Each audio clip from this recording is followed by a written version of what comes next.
മുത്തുവേൽ കരുണാനിധിയുടെ 3 മക്കളാണ് രാഷ്ട്രീയത്തിലെത്തിയത്. അവരിൽ തിളങ്ങിയത് സ്റ്റാലിനും കനിമൊഴിയുമാണ്. സ്റ്റാലിൻ തമിഴ്നാട് മുഖ്യമന്ത്രിയും കനിമൊഴി എംപിയുമാണ്. മറ്റൊരു മകൻ അളഗിരി വഴിതെറ്റി എവിടേക്കോ പോയി. സ്റ്റാലിൻ്റെ മകൻ ഉദയനിധിയും രാഷ്ട്രീയത്തിലെത്തി. രാഷ്ട്രീയത്തിൽ നിന്ന് വഴിമാറി സിനിമയിലേക്ക് പോയെങ്കിലും പിന്നീട് തട്ടകത്തിലേക്ക് തന്നെ തിരിച്ചെത്തി. കായിക യുവജനക്ഷേമ മന്ത്രിയാണ് ഉദയനിധി. മന്ത്രി എന്ന നിലയിൽ ചിത്തപ്പേര് കേൾപ്പിച്ചിട്ടില്ല.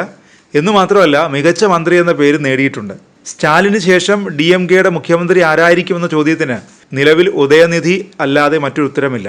இந்திய நாட்டின் ஒப்பில்லாத முழுமுதல் ஆட்சியையும் ஒருமையையும் நிலைநிறுத்துவேன் என்றும் தமிழ்நாட்டு அரசின் அமைச்சராக உண்மையாகவும் உளச்சான்றின்படியும் என் கடமைகளை நிறைவேற்றுவேன் என்றும் அரசியலமைப்பிற்கு சட்டத்திற்கும் இணங்க அச்சமும் ஒருதலை சார்புமின்றி வெறுப்பை விலக்கி பலதரப்பட்ட மக்கள் அனைவருக்கும் നേർമയാണதை செய்வேன் என்றுം ഉളമാറ ഉറുതി കൊള്ളുகிறேன்.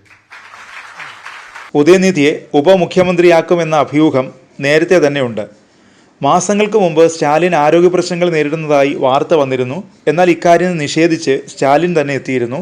വാർത്ത വായിച്ച് താൻ ചിരിച്ചുപോയി എന്നായിരുന്നു സ്റ്റാലിൻ്റെ പ്രതികരണം. സ്റ്റാലിൻ്റെ അനാരോഗ്യത്തെക്കുറിച്ചുള്ള വാർത്തയ്ക്കൊപ്പം ഉദയനിധിയെ ഉപമുഖ്യമന്ത്രിയാക്കുമെന്നും പറഞ്ഞിരുന്നു. ഇതിനെയും സ്റ്റാലിൻ തള്ളിക്കളഞ്ഞിരുന്നു. അതിനിടയിൽ വീണ്ടും ഉദയനിധിയുടെ ഉപമുഖ്യമന്ത്രി സ്ഥാനം ചർച്ചയാവുകയാണ്. ഓഗസ്റ്റ് 22-ന് സ്റ്റാലിൻ വിദേശ സന്ദർശനത്തിന് പോവുകയാണ്.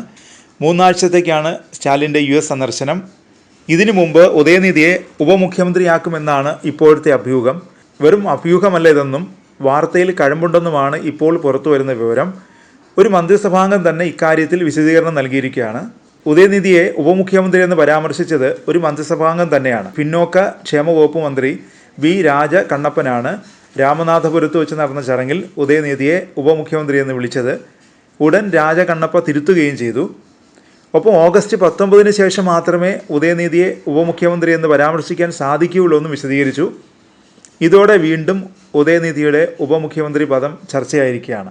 ഉദയനിധിയെ ഉപമുഖ്യമന്ത്രിയാക്കണമെന്ന ആവശ്യം പാർട്ടിക്കുള്ളിൽ കൂടുതൽ ശക്തമായിട്ടുണ്ടെന്ന് മുഖ്യമന്ത്രി സ്റ്റാലിൻ തന്നെ അടുത്തിടെ തുറന്നു പറഞ്ഞിരുന്നു. അതിനിടെ ഉദയനിധിയെ സ്റ്റാലിൻ്റെ പിൻഗാമിയാക്കാനുള്ള നീക്കം DMKയ്ക്കുള്ളിൽ തന്നെ നടക്കുന്നതായാണ് വിവരം. DMKയിൽ സ്റ്റാലിനേക്കാൾ സ്വാധീനം ഉദയനിധിക്കുണ്ട്. മാത്രമല്ല, പാർട്ടി കരുത്തു നേടിയിരിക്കുന്നു. ലോക്സഭാ തെരഞ്ഞെടുപ്പിൽ തമിഴ്നാട്ടിലെ 39 സീറ്റുകളും പുതുച്ചേരിയിലെ ഏക സീറ്റും DMKയുടെ നേതൃത്വത്തിൽ ഇന്ത്യ മുന്നണി തൂത്തുവാരിയിരുന്നു. പച്ച കളർ ബട്ടൺ இருக்கும், இல்ல நீல கலர் பட்டன் இருக்கும். அதுல ஓட்டு போடுறீங்கல்ல, ஓட்டு அதுதான் நம்ம மோடிக்கு வைக்கிற வேட்டு. அதாவது திரு எடப்பாடி பழனிசாமி அவர்கள், இப்போ நான் ஏன் அவரை பாதம் தாங்கி பழனிசாமின்னு கூப்பிடுறேன்னு உங்களுக்கே தெரியும். குடும்பத்திற்கும் 6000 ரூபாய் கொடுத்தார். இதுதான் நம்முடைய திராவிட மாடல் அரசு.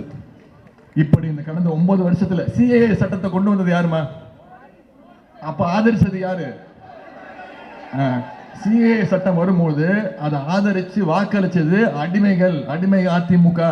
அப்போ அதை எதிர்த்தது யாரு? திராவிட முன்னேற்ற கழகம். அப்ப நம்ம எதிர்கட்சி. நான் இன்னும் பெருமையா சொல்லுவேன், நான் 2019ஆம் ஆண்டு பொது வாழ்க்கைக்கு வந்து, அரசியல் வாழ்க்கைக்கு வந்து என்னுடைய முதல் கைது எதுக்கு தெரியுமா?